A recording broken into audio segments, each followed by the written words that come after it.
اور بھی مثال کے طور پر جب میں نے کہا کہ آدھے سے زیادہ قرآن میری تاریخ ہے، قرآن میں میرا ایک جگہ پر نہیں، سینکڑوں مقامات پر میرا ذکر ہے.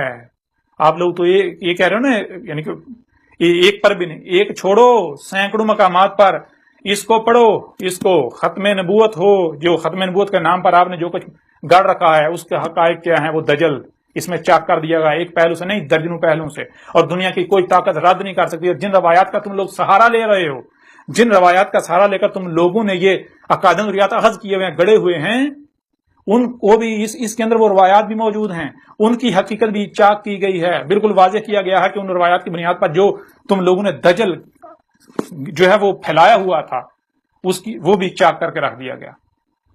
بہرحال اب آپ پر ہے کہ آپ اندھوں کی طرح اپنے ملاؤں کے پیچھے چلنا چاہتے ہیں یا پھر آپ حق کے طلبگار ہیں. اگر آج آپ حق سے کفر کرتے ہیں تو پھر جان لیں کہ یہ مقابلہ کس کے ساتھ ہے. آپ کا انجام بالکل وہی ہونے والا ہے جو قوم نو کا ہوا، وہی جو قوم عاد کا ہوا، وہی جو قوم سمود کا ہوا، وہی جو قوم شعیب کا ہوا، وہی جو قوم لوط کا ہوا، وہی جو آل فرعون کا ہوا. اگر کوئی میرے ساتھ دشمنی کرتا ہے، اگر کوئی میرے ساتھ دشمنی کرتا ہے اور جو میری دعوت کو دل سے تسلیم کر رہے ہیں ان کے ساتھ دشمنی کرتا ہے تو وہ جان لے وہ نہیں بچے گا، نہ دنیا میں بچے گا نہ آخرت میں بچے گا. آخرت میں جب اس کے سامنے اس کا حساب لینے والا آئے گا تو پھر اس کی آنکھیں پھٹی کی پھٹی رہ جائیں گی. اس کے سامنے کون آتا ہے سب سمجھ آ جائے گی.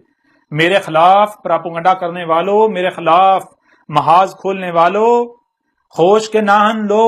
میں کوئی بکواس نہیں کر رہا، میں کوئی ہوا میں باتیں نہیں کر رہا، میں کوئی ہوا میں باتیں نہیں کر رہا، میں دلائل کے ساتھ ایک ایک بات کر رہا ہوں. اگر ہمت ہے، اگر حق پر ہو تو دلائل کے ساتھ بات کرو. اگر تم کہتے ہو کہ ہم اللہ کو مانتے ہیں، اللہ کی مانتے ہیں، تو پھر اسی قرآن میں اللہ نے کیا کہا؟ اللہ کہہ رہا ہے کہ جہاں سے بھی کوئی آواز بلند ہوتی ہے، حق ہو باطل ہو جو بھی ہو، جہاں سے بھی کوئی آواز بلند ہو اس کو سنو. جو کچھ بھی تمہیں سنائی دے رہا ہے، جو بھی آواز اپنا وجود رکھتی ہے اسے سنو. تمہیں کان کیوں دیے؟ اسی لیے دیے ہیں تاکہ تم سن سکو. سنو، اور صرف سننا ہی نہیں، پھر جو دکھایا جا رہا ہے وہ دیکھو. صرف دیکھنا نہیں بلکہ جو سنتے اور دیکھتے ہو اسے سمجھنے کی صلاحیت دی تمہیں، اسے سمجھو. تو جو ان صلاحیتوں کا استعمال نہیں کرتے، جو صرف سنتے ہیں اور وہی کرتے ہیں جو سنا، جو دیکھتے ہیں وہی کرتے ہیں جو دیکھا، وہ کیا ہے؟ جو عقل کا استعمال نہیں کرتے، جو غور و فکر نہیں کرتے، جو سنا اور دیکھا اس کی تحقیق نہیں کرتے، اندھوں کی طرح اپنے باوجود کے پیچھے چلتے ہیں. تو ان کے بارے میں اس پورے قرآن میں جگہ جگہ کیا کہا؟ ایک مقام پر کہا کہ وہ اندھے ہیں، دوسرے مقام پر کہا کہ وہ پالتو جانور ہیں، وہ جانور جن کے گلوں میں پٹے ڈالے ہوئے ہیں، جن کے پٹے دوسروں کے ہاتھ میں ہیں. جس کے ہاتھ میں پٹا ہے اسی کے پیچھے جاتے ہیں، ادھر ادھر اپنی گردن نہیں کاٹ سکتے، اپنا رخ ادھر ادھر نہیں کاٹ سکتے. اگر ادھر ادھر رخ کریں گے تو جس کے ہاتھ میں رسی ہے ان کی وہ پٹھے گا ان کو. اور مقام پر کہا کہ وہ کیا ہیں؟ وہ خنزیر ہیں. ایک اور مقام پر کہا کہ وہ قرادہ ہیں. قرادہ کا مطلب کیا ہے؟ قرادہ کا مطلب ہے کرا اور رد، گول والی تے اس کا اظہار کریے، جو کرا کیا اس کو رد کر دینا. کرا کہتے ہیں جو بھی آپ نے سنا دیکھا، جو بھی آپ نے سنا جو دیکھا، جو یعنی کہ جو پڑھا کیسے جاتا ہے.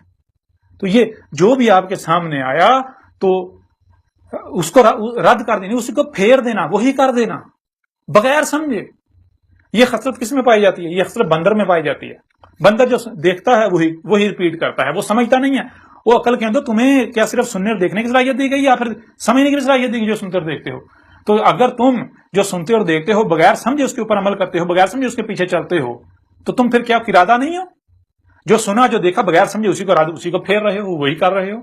پھر اور مقام پر کیا کہا گیا کہ یہ الاموات ہیں، یہ تو زندہ ہی نہیں ہے. ان کا زندہ یعنی کہ زندہ ہونا نہ ہونا ایک برابر ہے. یہ الاموات ہیں. یہ ایسے ہی جیسے ایک شے ہے تو صحیح، لیکن اس کے وجود کا کوئی فائدہ نہیں ہے، کوئی مقصد نہیں، بے مقصد بیکار ہے. اس کا نہ ہونا ہی یعنی کوئی ایسے جیسے ہے ہی نہیں، اس کا ہونا نہ ہونا ایک برابر ہے. پھر ایک اور مقام پر کہا کہ یہ القبور میں ہے، قبروں میں ہے. یہ میٹیریل باڈی جیسے اس سے پہلے چوپایوں کی صورت میں یا اور مخلوقات کی صورت میں ابھی بھی وہی یہ مادہ جو ہے یہ 4 پاؤں کی صورت میں حالت قبر میں ابھی بھی ہے، قبور میں ہے. اور ایسوں کو تم سنا نہیں سکتے، دکھا نہیں سکتے. کیوں؟ کیونکہ یہ اندھے ہو چکے ہیں. اور اندھے یہ آنکھیں اندھی نہیں ہوتی. آنکھیں تمہیں ظاہر دکھاتی ہیں، کان تمہیں ظاہر سناتے ہیں. اور جو مکمل جو ہوتا ہے، مکمل صرف وہ نہیں جو ظاہر ہے، مکمل تو جو باطن ہے، جب تک وہ سامنے نہیں آئے گا تب تو مکمل نہیں ہوگا۔ کوئی بھی شے آپ اپنے سامنے رکھ لو، کوئی بھی، تم اپنی ذات کو لے لو، کیا تم وہ ہو جو سامنے نظر آ رہے ہو، یا پھر باطن کو ملایا جائے گا تب تم مکمل ہوگا؟ کوئی بھی شے لے لو، کسی شے کو سامنے رکھ لو، اس کا مکمل وجود کب سامنے آئے گا؟ جب ظاہر و باطن دونوں کو سامنے رکھا جائے گا۔ تو ظاہر تو دکھاتی ہیں یہ آنکھیں، سر کی آنکھیں، باطن کیسے دیکھتی ہو؟ تم تو باطن دیکھ نہیں رہے، باطن دکھاتی ہیں باطن آنکھیں، جو آنکھیں اندر چھپا کے رکھی ہیں، کون سی؟ تمہارے سینوں میں دل، جن کے دل زندہ ہیں۔ یہ آنکھوں سے اندھا ہونا اندھا نہیں ہوتا، دل ہیں سینوں میں جو اندھے ہو جاتے ہیں۔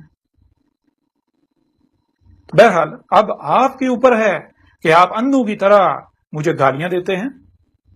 اب وہی کرتے ہیں جو قوم نوح نے کیا تھا، قوم عاد نے کیا تھا، قوم ثمود نے کیا تھا، جو قوم شعیب نے کیا تھا، جو قوم لوط نے کیا تھا، جو آل فرعون نے کیا تھا۔ تو پھر انجام آپ کو ان سے مختلف نہیں ہونے والا۔ بار بار کہہ رہا ہوں، جان لیں عذاب آپ کے سر کے اوپر کھڑا ہوا ہے۔